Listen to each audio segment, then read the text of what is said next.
Olá, boa noite, graça e paz aos irmãos da família Canaã e a todos que estão nos seguindo nas redes sociais.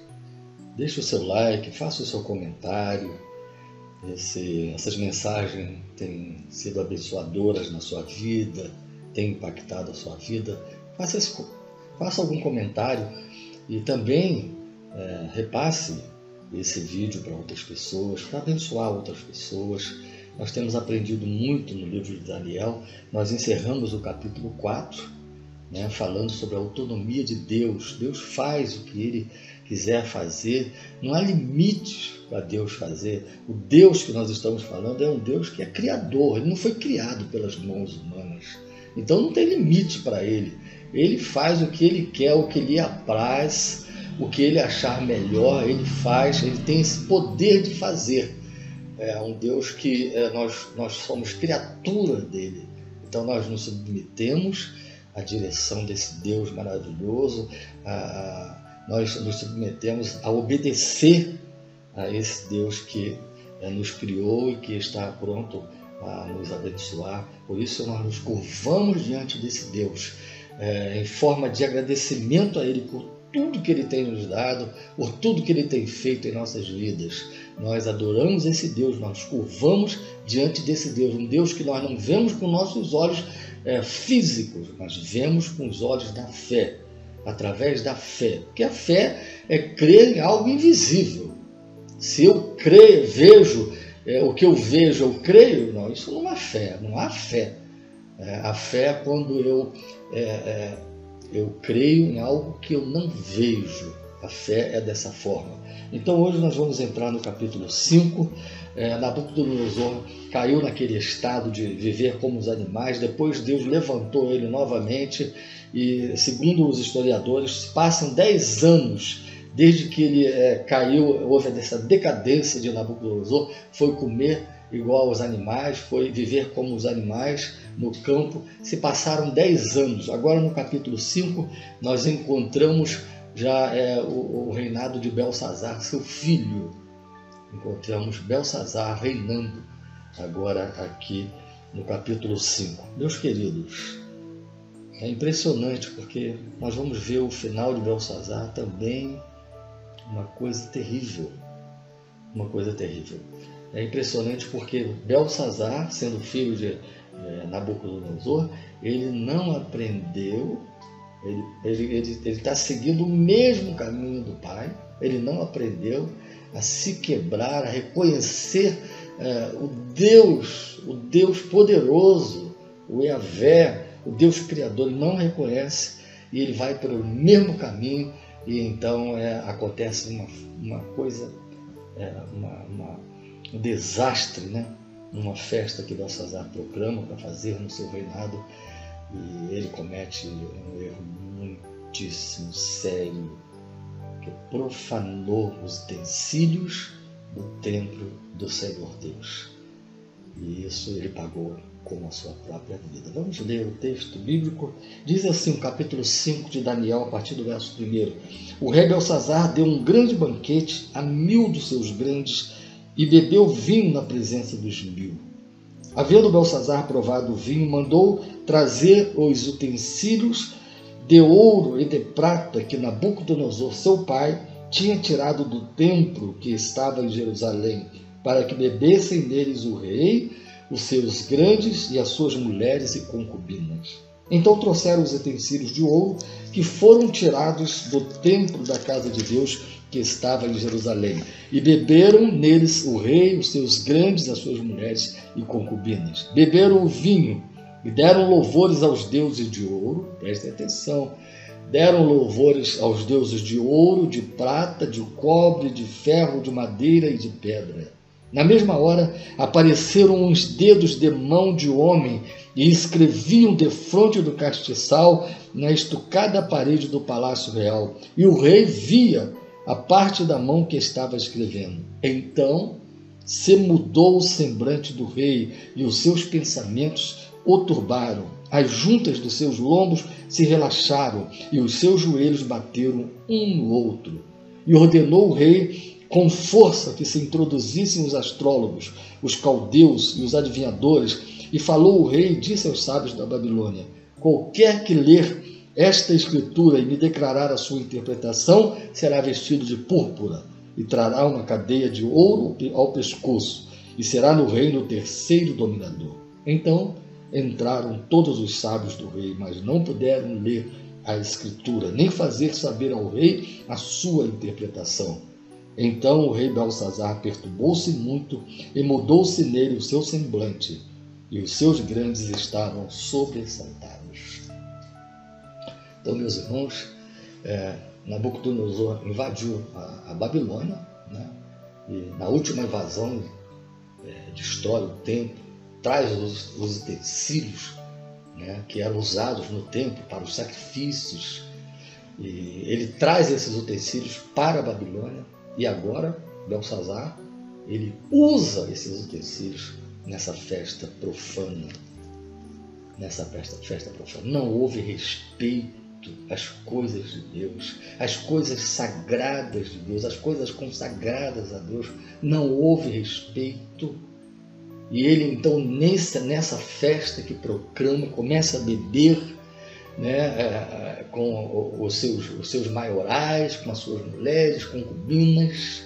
E o texto diz que eles davam louvores aos deuses, preste atenção, deuses com letra minúscula. Eu tenho falado aqui que o Deus verdadeiro, o Deus com a letra maiúscula, não tem plural para esse Deus com letra maiúscula, porque ele é único. Mas o Deus com letra minúscula é o Deus criado pelo homem, Deus criado pela imaginação humana. É um Deus que o plural dele é deuses com letra minúscula. Então, Belsazar e os seus maiorais e todo aquele povo que estava naquela festa profana profanaram os utensílios da casa de Deus e davam louvores aos deuses de ouro, de prata, de cobre, de ferro, de madeira e de pedra. Eles davam louvores a esse Deus. Que ignorância espiritual! Que ignorância espiritual! Não reconhecer Deus como Criador do céu, da terra, da fauna, da flora, das multiformas que existem de animais, de vegetais. Não reconhecer essa grandeza maravilhosa. Existe um Deus que criou todas as coisas. A Bíblia fala sobre esse Deus. Mas Belsazar, junto com seus maiorais, dava louvor aos deuses de ouro, de prata, de cobre, de ferro, de madeira e de pedra. Que ignorância, que ignorância. Então, apareceram-se sobrenaturalmente, de uma maneira milagrosa, apareceram dedos na parede com escritos. Deus trabalhou na vida do seu pai, Nabucodonosor, quebrantou seu pai. Não sabemos o final dessa história de Nabucodonosor. Aqui no texto no final do capítulo 4 diz que aparentemente que ele se converteu, mas não é o caso aqui. Mas Belsazar vai pelo mesmo caminho,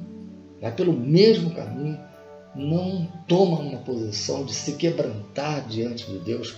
Meus queridos, eu tenho falado aqui quantas pessoas vivem uma vida no orgulho, na soberba, de não se quebrar diante de Deus. Meus queridos, a Bíblia fala que haverá um julgamento final. O capítulo 24 de Mateus, capítulo 24, vai falar sobre o grande juízo final, onde todas as pessoas vão se dobrar, haverá ressurreição e todas as pessoas vão se curvar e vão confessar com a sua boca que Jesus Cristo é o Senhor, para a glória de Deus Pai. Haverá esse julgamento final. Todas as pessoas vão se curvar e vão confessar que Jesus é o Senhor, para a glória de Deus Pai. Mas no julgamento haverá os que estarão à esquerda e haverá os que estarão à direita. Os que estiverem à direita, Jesus vai falar isso nos evangelhos. Ele vai dizer: vinde bendito de meu Pai, possuí por herança o reino de Deus, preparado desde a fundação do mundo. Mas os que estiverem à sua esquerda, Jesus vai proferir a seguinte sentença: afastai-vos de mim, malditos para o fogo eterno. Hoje Jesus é o advogado. Hoje Jesus, ele nos defende. Na cruz ele levou os meus pecados, nossos pecados, ele levou na cruz do Calvário. Mas quando ele vier julgar, ele virá como um implacável juiz. Então, queridos, aqui se mudou quando apareceram aqueles dedos escrevendo na parede e o semblante do rei, mudou o semblante do rei. Provavelmente veio à tona, na sua memória, na sua mente, a lembrança. Agora ele pôde parar e lembrar do que aconteceu com seu pai. Talvez o texto não dá margem para isso, para essa interpretação, mas nós estamos supondo que veio isso na mente de Belsazar, porque exatamente ele estava louvando, nesse momento de louvar aos deuses de ouro, de prata, de ferro, de cobre, de madeira, de pedra, aparecem esses dedos escrevendo na parede. E então, provavelmente, isso veio à sua mente, o que passou com seu pai, e ele então muda o semblante dele, os seus pensamentos se turbam, as juntas dos seus lombos se relaxaram e os seus joelhos bateram um no outro. Ele caiu tomado de pavor, porque ele não estava fazendo, na verdade, o que ele deveria fazer. A nossa consciência trabalha, irmãos. Nós temos uma consciência diferente dos outros animais. Os animais são irracionais, nós somos racionais. Nós temos uma consciência e a nossa consciência nos acusa quando fazemos algo errado, quando estamos adorando a criatura em vez de adorar o Criador. A nossa consciência nos acusa. Nós temos que voltar para Deus. Nós não seremos felizes enquanto nós não voltarmos para o Criador. Então, no capítulo 12 de Eclesiastes diz: lembra-te do teu Criador nos dias da mocidade, antes que cheguem os maus dias, os quais venhas dizer, não tenho neles contentamento. A Bíblia dá toques em vários livros da Bíblia para nós buscarmos a Deus, para nós buscarmos adorar a Deus, para nós não se curvarmos diante de deuses feitos pelas mãos humanas, para nós nos voltarmos para Deus verdadeiro. Deus nos chama ao seu retorno, Deus nos chama ao seu reencontro. E então Belsazar, ele ficou apavorado, porque havia acontecido a ele. Então, ele mandou chamar os sábios, os astrólogos, mandou entrar na presença dele, e ele então pediu que eles interpretassem isso, só queria saber o que significava aquilo. Mas eles não puderam interpretar, não souberam interpretar aquilo que estava escrito. Havia um escrito na parede, uma sentença para Belsazar. Havia escrito na parede uma sentença para Belsazar. Meus queridos, foi trágico o que aconteceu com Belsazar. Naquela mesma noite, algo trágico aconteceu com Belsazar. Algo trágico. Deus conhece o seu coração. Deus conhecia o coração de Nabucodonosor, Deus conhecia o coração de Belsazar. Então Deus conhece o meu coração, Deus conhece o seu coração. Algo trágico aconteceu na vida de Belsazar.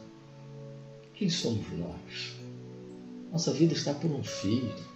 Nós não podemos dizer, amanhã farei isso, farei aquilo, porque nós não sabemos o que nos acontecerá amanhã. A nossa vida, a Bíblia diz que é como um vapor que aparece e logo se desvanece. Nós não sabemos quanto tempo nós vamos viver. O que nós precisamos fazer é hoje entregar a nossa vida para Deus, entregar a nossa vida para o Senhor Jesus, pedir, reconhecer que somos pecadores e pedir o perdão de Jesus, porque só Ele que pode perdoar os nossos pecados. Só Ele que pode limpar o meu coração, limpar o seu coração. O sangue de Jesus Cristo nos purifica de todo o pecado. Não importa o que você fez no passado.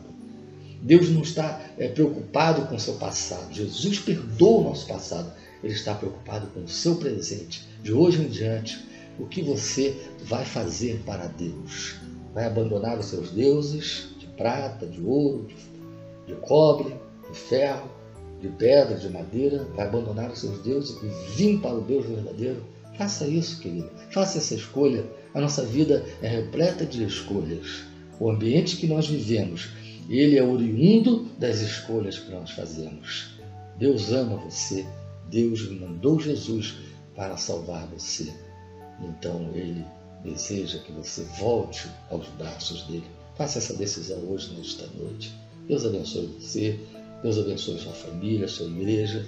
Deus abençoe o nosso Brasil. Deus abençoe o nosso presidente. Em nome de Jesus. Amém. Amém.